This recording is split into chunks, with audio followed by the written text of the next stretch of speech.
Hello and welcome, my name is Ansu. If you're new here, consider subscribing down below. Today, I'm here to talk about the 3 books that I read in the month of August. I thought this would be a nice segue into September, so let's chat about the books that I did read and then the ones that I would like to read in the month of September as well. So let's just dive right in. I did end up reading 3 books. The first being Foundry Side by Robert Jackson Bennett. I finally finished this book. I've had this for so long.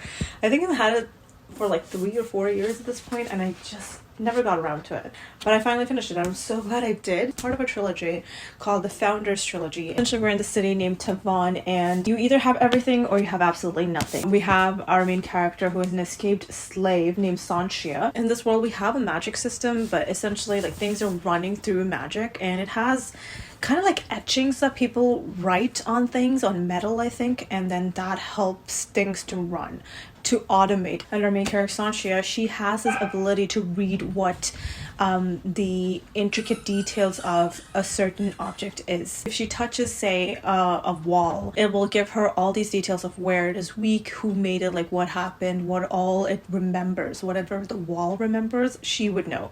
So she can take in everything's emotion, whether it's a person or a thing. She gets everything's emotions. She gets this job to essentially steal some object, and it is a huge heist, and she's called for it because she is powerful and people know, like a couple of people do know what she is capable of, and she has no idea what she's stealing. It's like a tiny little box, nothing too spectacular, but soon enough people are hunting her down for this seemingly useless little box, and people are just after her, trying to hunt her down and pretty much kill her. So she's trying to run away from them, just trying to hope that this artifact doesn't go into the wrong hands and things like that, and it goes from there. It is very intense, and it was a really fun book. I really did enjoy it. She meets a bunch of characters along the way, and they kind of grew on me. I really did enjoy it. It's been a while since I've read a fantasy, so this was a really fun one, and I really liked it. So I'm going to continue on with the rest of the series for sure, but this is really fun. I really did enjoy it. The next one I ended up reading was Love in the Time of Serial Killers by Alicia Thompson. I gave this like 2.5 or 3 stars. We have this woman named Phoebe Walsh who is a PhD candidate, and she's absolutely obsessed with true crime. Her dissertation for her PhD is essentially in true crime, and she's like looking into all that kind of stuff. She's pretty much paranoid. So she's in Florida for the summer trying to help her brother clean up this house, and while she's there she kind of has interactions with the neighbor guy and automatically assumes that he's a serial killer and he's not a good person, and they start to like talk to each other and get that friendship into romance, obviously, and it's that relationship. What my gripe with this book was, Phoebe is such an unlikable character. She's just incredibly rude to every single person. You would think that whoever interacts with her would absolutely hate her, because if I saw her in real life, the way that she would speak to me, I would hate her, absolutely. But just the way that she's portrayed in here to be this person who, you know, people seem to like and want to have around in their life just shocked me to an extent. I did not get that, honestly. Like, I understand that people can be rude occasionally. It happens, right? You say things you don't mean, and then you move on from it and you try to figure out how to be sorry and like fix things. That's not her. She's just an absolutely trashy human being that just has people around her that wants to be in her life. It's still fun. It's not a super serious book or anything like that, so it was fairly quick to read, and I'm still glad I finished it. I don't think Alicia Thompson's writing style is for me, just the way that this character was portrayed, but we'll see. Like, I'll try to read another book by her because I know she has a couple more out there, so I might give it a shot, but this was just not the most perfect one for me. Finally, I ended up reading Assistant to the Villain by Hannah Nicole Mirror. I enjoyed this book. I gave this like 3.5 to 4 stars. I enjoyed it, but I had more of a feeling that this is a middle grade fantasy or maybe a young adult fantasy at most the whole time that I was reading it. It wasn't. It's a completely adult fantasy, but it just reads like a middle grade. Every single dialogue that you have with the main character and the villain, any kind of interactions you have with these characters, it really feels like a middle grade. The book that I always kept going back to was Nevermore by Jessica Townsend, I believe. That book had the same vibe. The way that it sounds is exactly the same as this book. And technically, Assistant to the Villain does have like adult themes, but it just doesn't sound or read like that. And the whole way through, I just read this book and I'm like, this is totally middle grade. It wasn't. It really wasn't. But that's my only gripe with it. But if you're asking me what the book is about, we have this young woman named Evie Sage who recently lost her job, and her dad has some kind of an illness, and she's in search of a job. She meets up with the notorious villain. He's supposed to be this evil overlord, and she ends up actually seeing this guy, and she gets an employment to go work with this man as his assistant. And she's constantly trying to not fall for him and not think of him as cute or anything like that.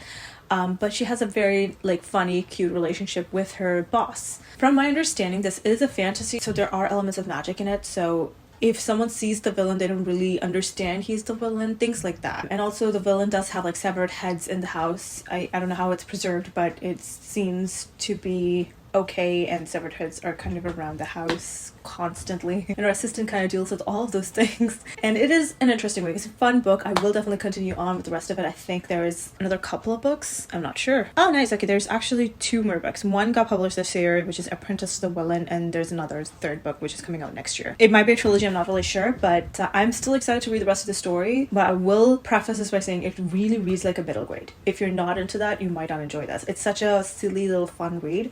It is not as hardcore as a romantasy. Like, I would not classify it as a romantasy. I just generally felt like it was such a fun middle grade fantasy. That's how I would have ranked it. But it was an interesting plot twist and everything. Let me tell you about the plot twist. So I was actually listening to this on Hoopla, which is a digital library. As I was listening, somehow, I don't know how, it's skipped chapters. So I listened to it one night, and the next morning when I started to listen to it again, it skipped like 20 chapters, and I figured out who the bad guy in the story was.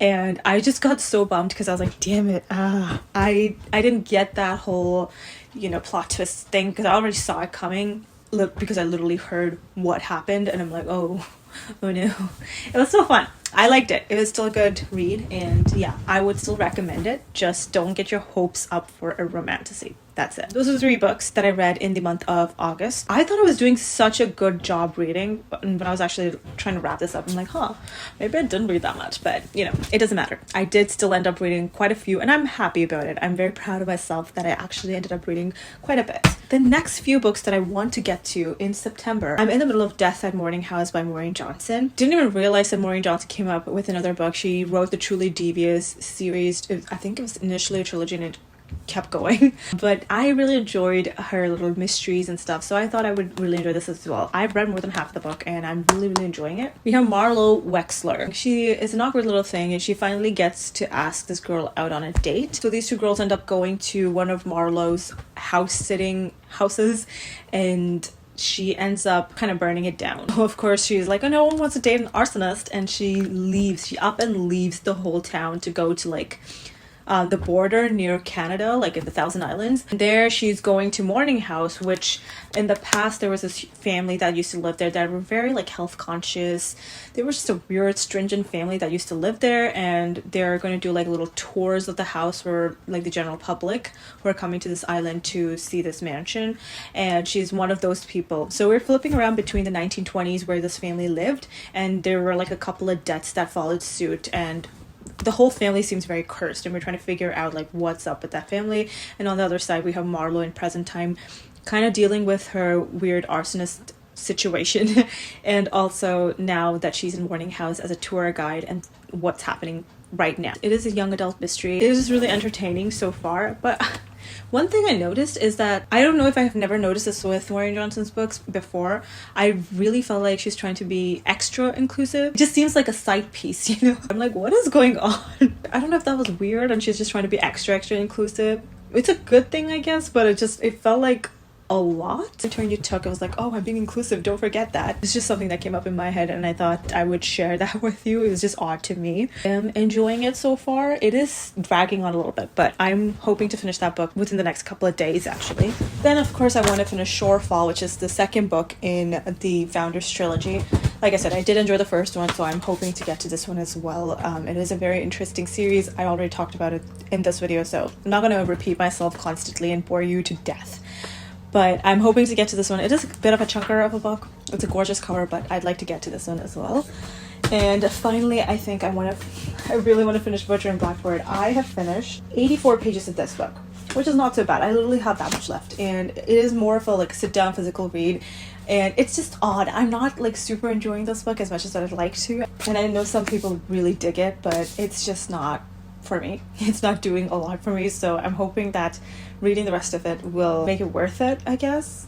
But it's not there yet. I hope so, but it's not there yet. Those are the 3 books that I'd like to consume in this month. I'm just gonna leave it at the 3 because who knows if I'll actually get to any of them. I'm pretty sure I will, but yeah, definitely will finish the Maureen Johnson book. I don't know about the other 2. I'll definitely try.